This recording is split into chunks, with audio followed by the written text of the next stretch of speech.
చాలామంది క్రైస్తవులు చర్చికి వెళ్తారు. అప్పుడప్పుడు బైబిల్ చదువుతారు. మరియు మంచి జీవితాన్ని గడపడానికి ప్రయత్నిస్తారు.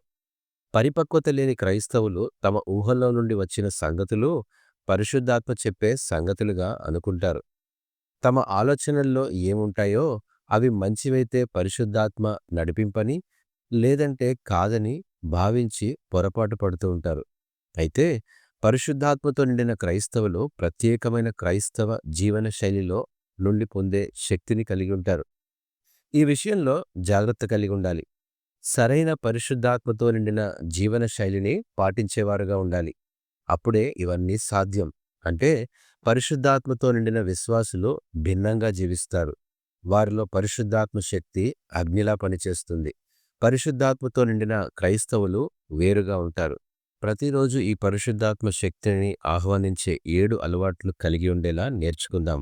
అయితే ఇందులో ఐదవది చాలా కఠినమైంది. నీ యొక్క ఉద్దేశ్యమేంటో కమెంట్స్‌లో తెలియచేయండి. ఈ యొక్క అంశంలో ప్రస్తావించిన రీతిగా ఇవన్నీ పాటించడానికి ప్రయత్నించడానికి ప్రయత్నం చేయండి. మొదటిగా మన ప్రతి రోజును నిద్ర మేలుకొనగానే పరిశుద్ధాత్మకు అప్పగించడం ద్వారా ప్రారంభించాలి. తమ ఫోన్లు చూడడానికి లేదా తమ రోజును ప్లాన్ చేసుకోవడానికి ముందు పరిశుద్ధాత్మతో నిండిన విశ్వాసులు కాసేపు ఆగి వాటన్నిటినీ దేవునికి అప్పగిస్తారు. ఇది కేవలం మామూలుగా ప్రార్థన చేయడం మాత్రమే కాదు గాని, ఇది తమను తాము దేవునికి అప్పజెప్పి దేవుని అధికారానికి ఇవ్వడం. వారు దేవా ఈరోజు నన్ను పరిశుద్ధాత్మలో నడిపింపులో నడిపించు అని ప్రార్థన చేస్తారు. 143వ కీర్తన 10వ చరణంలో రాయబడిన రీతిగా నీవే నా దేవుడవు, నీ చిత్తానుసారముగా ప్రవర్తించుటకు నాకు నేర్పుము, దయగల నీ ఆత్మ సమభూమి గల ప్రదేశమందు నన్ను నడిపించునుగాక అని కీర్తనకారుడు ప్రస్తావించిన రీతిగా వారు తమ సొంత శక్తిలో ప్రారంభించరు. వారు దేవుని ఆత్మలో ప్రారంభిస్తారు. ఈ ఆధారపడడం వారి దృష్టిని సొంత ప్రయత్నం నుండి ఆత్మ నడిపింపు గల జీవితానికి మారుస్తుంది. ఇక రెండవదిగా గమనించినట్లయితే జీవనాధారంలా దేవుని వాక్యాన్ని ఆహారంగా తీసుకుంటారు. పరిశుద్ధాత్మతో నిండిన క్రైస్తవులు కేవలం ఒక నియమాన్ని పూర్తి చేయడానికి బైబిల్ చదవరు. వారు దేవుని మాట వినడానికి చదువుతారు. ప్రతి వచనం దేవుని ఆధ్యాత్మిక పోషణ, మార్గదర్శకత్వం మరియు ఆ రోజుకు కావలసిన శక్తి. కేవలం చదివితే సరిపోదు. ఒక వచనాన్ని సరిగా జీర్ణించుకుంటే కూడా సరిపోతుంది. ప్రతి నిర్ణయం మరియు భావోద్వేగంలో దేవుని వాక్యం వారి ఆత్మకు లంగరులా అవుతుంది. యోహాను సువార్త 6వ అధ్యాయము 63వ వచనం ప్రకారము నేను మీతో చెప్పి ఉన్న మాటలు ఆత్మయు జీవమునై ఉన్నవి అని వ్రాయబడిన రీతిగా వారు చదివిన వాక్యాన్ని వాక్యానుసారంగా జీవించడానికి ప్రయత్నిస్తారు. ఊపిరిగా తీసుకుంటారు మరియు ఆ వాక్యం వారి వ్యక్తిగత స్వభావాన్ని తీర్చిదిద్దనిస్తారు. ఇక మూడవదిగా గమనించినట్లయితే వారు వినే ప్రార్థనను అభ్యసిస్తారు. వారికి ప్రార్థన అనేది ఒక వైపు నుండి మాత్రమే కాదు. వారు మాట్లాడతారు కానీ వినడం కూడా చేస్తారు. పరిశుద్ధాత్మ తరచుగా అరవకుండా గుసగుసలాడుతుందని వారు అర్థం చేసుకుంటారు. నిశ్శబ్ద క్షణాల్లో వారు ఆయన మార్గదర్శకత్వం, వ్యక్తిగత దిద్దుబాటు స్వతహాగా పరీక్షించుకొని సరిచేసుకునేలా లేదా వారిని నడిపించే సమాధానాన్ని గ్రహిస్తారు. పరిశుద్ధాత్మ ఈరోజు మీరు ఏమి చెబుతున్నారు అని అడగడానికి వారు మౌనంలో సమయాన్ని కేటాయిస్తారు. ఇది జాగ్రత్తగా అర్థం చేసుకోవాలి. కాబట్టి యెషయా గ్రంథము 30వ అధ్యాయము 21వ వచనం ప్రకారము మీరు కుడి తట్టైనను ఎడమ తట్టైనను తిరిగినను ఇదే త్రోవ దీనిలో నడువుడి అని నీ వెనక నుండి ఒక శబ్దము మీ చెవులకు వినబడును అనే మాటను బట్టి వారు నిరీక్షణలో జీవిస్తారు మరియు వారు వింటారు కాబట్టి ప్రతిరోజు దైవిక దిశానిర్దేశాన్ని పొంది ఉంటారు. ఇక 4వ అంశాన్ని గమనించినట్లయితే వారు పరిశుద్ధాత్మ ప్రేరేపణకు విధేయత చూపుతారు. పరిశుద్ధాత్మ వారిని ప్రేరేపించినప్పుడు ఇతరుల అవసరతల కొరకు ప్రార్థించమనే ప్రేరేపణ వచ్చినప్పుడు వారి కొరకు వెంటనే ప్రార్థిస్తారు. ఇది అసౌకర్యంగా లేదా ప్రమాదకరంగా ఉన్నప్పటికీ విధేయత అద్భుతాలను తెస్తుందని వారికి తెలుసు.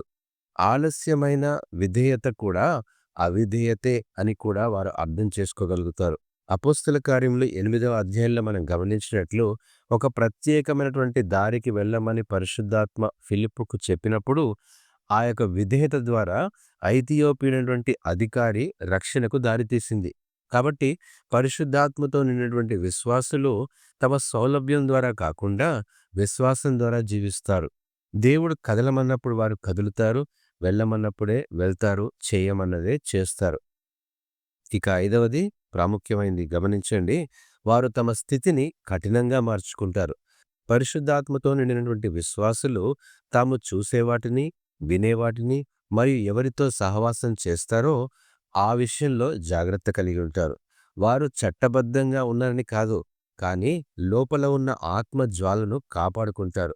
వ్యక్తిగత భయం వల్ల కాదు, కానీ దేవుని కోసం మరింత తపన కలిగి ఈ యొక్క విశ్వాస జీవితంలో పరిశుద్ధతను ఎంచుకుంటారు. ఎఫెసీ 4:30 ప్రకారము దేవుని పవిత్రాత్మను దుఃఖపరచకుడి అని వ్రాయబడినట్టు వారి యొక్క సంభాషణలు, వినోదం లేదా పరిసరాలు ఆత్మను ఆర్పేయగలవని వారికి తెలుసు కాబట్టి వారు తమ ఆత్మీయ జ్వాల మండుతూ ఉండేలా ఒక ఆధ్యాత్మిక వాతావరణాన్ని సృష్టించుకుంటారు. ఇక ఆరో విషయానికి వచ్చినట్లయితే వారు పశ్చాత్తాపడడానికి మరియు క్షమించడానికి త్వరపడతారు. పరిశుద్ధాత్మతో నిండిన క్రైస్తవులు కోపాలు లేదా మనస్పర్ధలు ఉంచుకోరు. క్షమించుకోవడం ఆత్మ ప్రవాహాన్ని అడ్డుకుంటుందని వారికి తెలుసు. వారు పాపం చేసినప్పుడు దేవుని నుండి పారిపోకుండా ఆయన వైపుకు పరిగెత్తి, ప్రభువా, నా హృదయాన్ని శుద్ధి చేయండి అని వెంటనే ప్రార్థిస్తారు.